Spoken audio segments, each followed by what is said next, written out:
Luca Senatore, who is Agency Director of Genie Goals. Genie Goals is an EMEA Premier Partner Award-winning agency, kind of a bit specialist, working with luxury retail brands. So really nice, interesting mix, and super happy to have you here. Hope you guys have found the talks today interesting and informative. Got it. Yeah. From your perspective, Luca, what do you think the most important characteristics an agency needs to embrace in order to adapt and succeed for the future?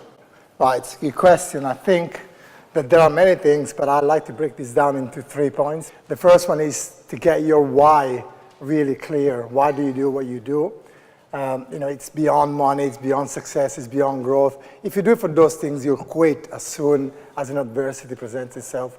I think if you have a why that you're emotionally connected to, that you do it for a bigger cause, then you push through adversity, you stay up at night, you get up in the morning, and you carry on. For us, it's really revolutionizing digital marketing.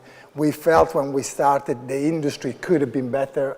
We felt agencies could have been better looked at, with a better reputation. There was a lot of retailers thinking of agencies as something to stay away from. We wanted to change that, and I think we played a little part.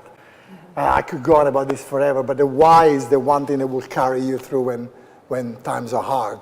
And the second is people. You're gonna have to hire the right people. Even when it's hard to select them and you don't find them, hold on, because if you have the wrong people in your organization, you're injecting cancer in it. If you have the right people that will carry you through the hard times, and then you'll come out the other side and scream victory together. Right people are important. And the last one for me, particularly, is speed. One of the challenges that we face at Genie and that we always look at very carefully is speed, because as we grow, we've gone from 10 people to 60 in a space of 3 years. Inevitably, you become slower. If you think about a retailer, right? You have this great idea you want to take on the German market. You go to your boss and you say, I want to take on the German market. Your boss takes you to her boss in 2 weeks' time, and she said you want to take on the German market. She takes you to his boss at the board meeting, and 6 weeks later you get feedback. You adapt and you go back. 6 months have gone by. I think if you don't do something proactively to keep agile and to give people responsibilities so they can own projects and make decisions, I think eventually you'll suffer. So speed, people, and the why. Yeah, brilliant. To kind of add on to that, would you be able to give me an example of something that you've done in Genie Goals, responding to a trend or a problem in tech, where you've had to maybe come up with a new solution, a new technology in order to adapt and thrive? As well as being an agency, we also own a couple of comparison search engines, and we were spending 6 figures on Google. So we realized that manual bidding wasn't going to take us very far, very cleverly at least. So we built a piece of technology that managed bids very granularly, so that every product, every campaign was going to be bid on according to their performance, rather than just manual intervention. And then we developed that to an agency proposition, and now the technology just changes all the time. And I think the last speaker was talking about going from one type of organization to another. I think that's very true, and I think that the other is an organization that is never the same. It just changes every single day. And if you don't get comfortable with that, I think you struggle. For us, our technology is really that. It started being an auto bidder, then it does reporting, automated campaigns, from taking the Google feed and transforming it to create search campaigns.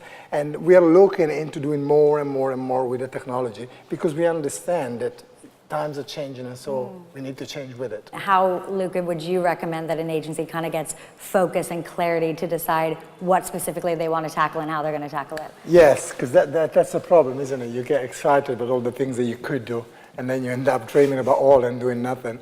So essentially we think about goal settings in 2 ways. You either set your SMART goals, which are great, but we found that for us, they didn't quite do the job. So we dove headfirst into OKRs, and if you're not familiar with OKRs, I invite you to explore them. They're a Google-led framework, really. And again, for the first couple of years, we used them, but then we ended up adapting them for what we are. And essentially, without giving you the old lecture that Kieran over there gives me every time, they are an incredible, complex, but useful way to plan.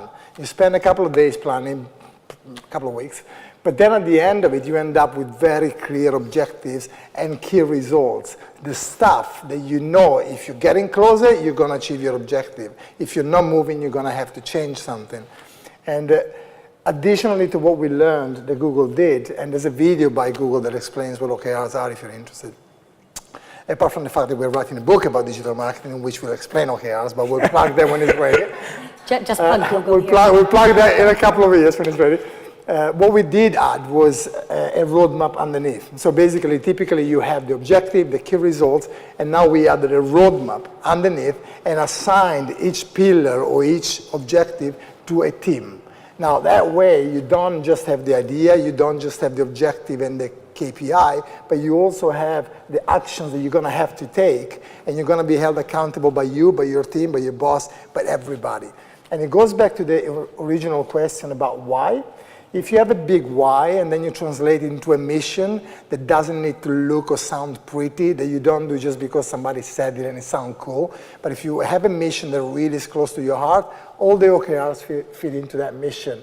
And then when you look at the OKRs, you want to achieve them because they are your mission. So it becomes a little bit more than a to-do list, than a roadmap. It becomes your roadmap. So Luca, from who your ideal hire would have been 5 years ago versus the sort of person you're looking for now, what's changed?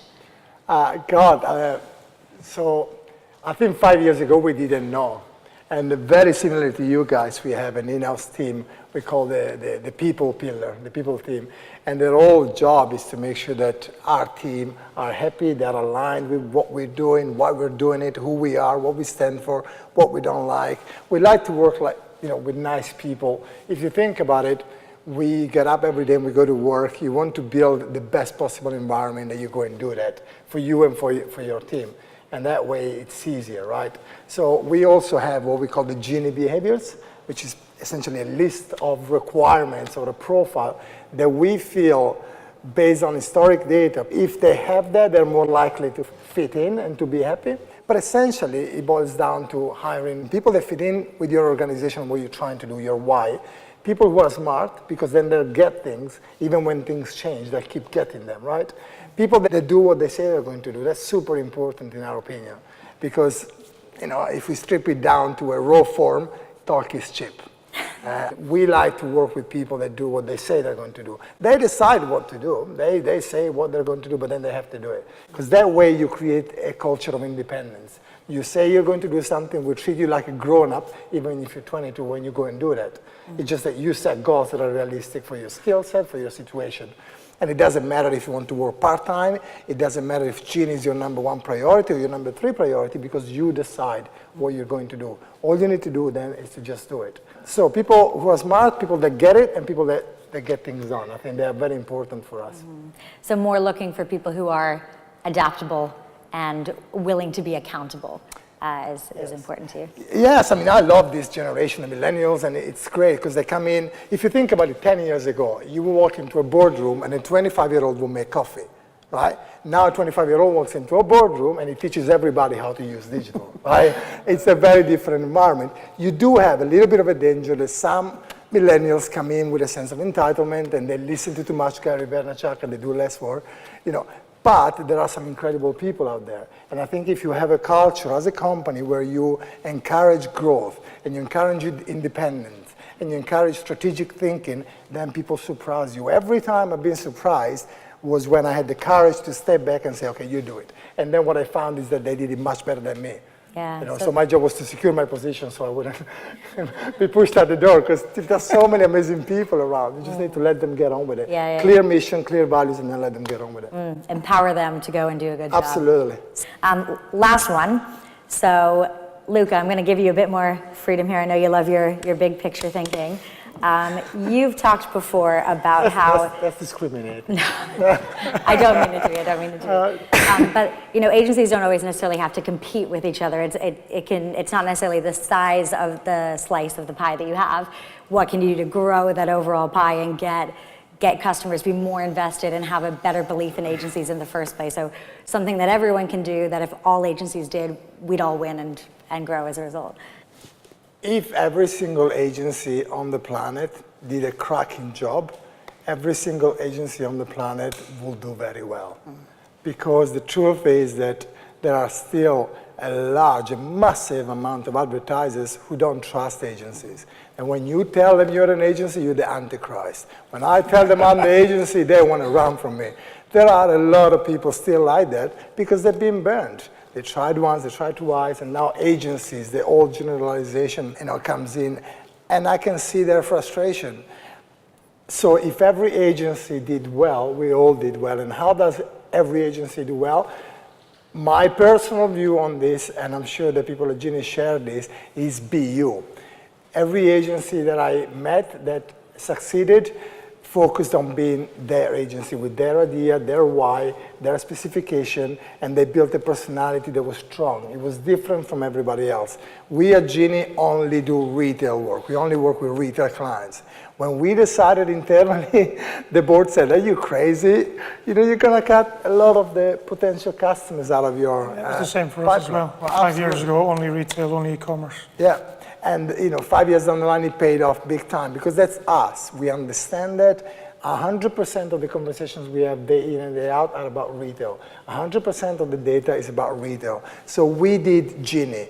We started when not being a London agency was very uncool, very uncool. So we debated, shall we go to London, shall we not go to London? We said, no, let's just be the Cambridge agency. And today it paid off. We have big clients coming from abroad or from London. We take them punting, we get them drunk, and they're happy. Imagine how we felt being from Stockton.